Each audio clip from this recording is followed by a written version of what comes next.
علامہ ابن قیم جوزی رحمۃ اللہ علیہ فرماتے ہیں کہ مجھے اس شخص پر تعجب ہوتا ہے جو اپنی صورت پر ناز کر کے اکڑتا ہوا چلتا ہے اور ابتدائی حالت کو بھولا رہتا ہے۔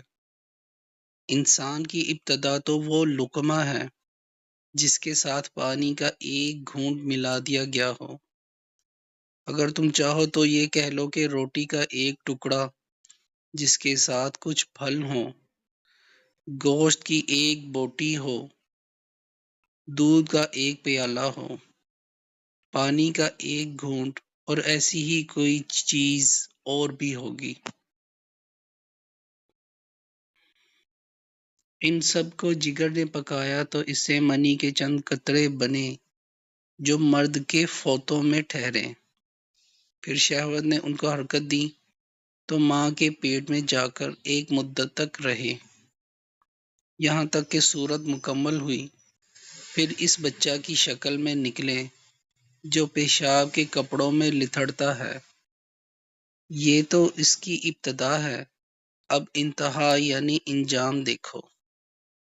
مٹی میں ڈال دیا جائے گا، جسم کو کیڑے کھاد ڈالیں گے، ریزہ ریزہ ہو کر رہ جائے گا، پھر تیز ہوا میں ادھر سے ادھر اڑاتی پھریں گی۔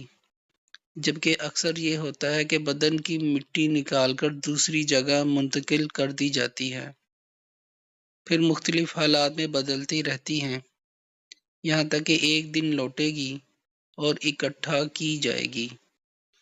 یہ بدن کا حال ہوا، جبکہ وہ روح جس کے ذمے عمل ہے، اس کا حال یہ ہے کہ اگر ادب سے آراستہ ہوئی، علم سے درست کی گئی، اپنے صانع کو پہچانا اور اس کے حقوق کو ادا کرتی رہی تو سواری یعنی بدن کی کمی اور کوتاہی اس کے لیے نقصان دہ نہ ہوگی، اور اگر اپنی جہالت کی صفت پر باقی رہ گئی تو وہ بھی مٹی کے مشابہ ہے، بلکہ اس سے بدتر حالت میں ہے۔ اللہ پاک ہمیں نیک عمل کرنے کی توفیق عطا فرمائے، آمین۔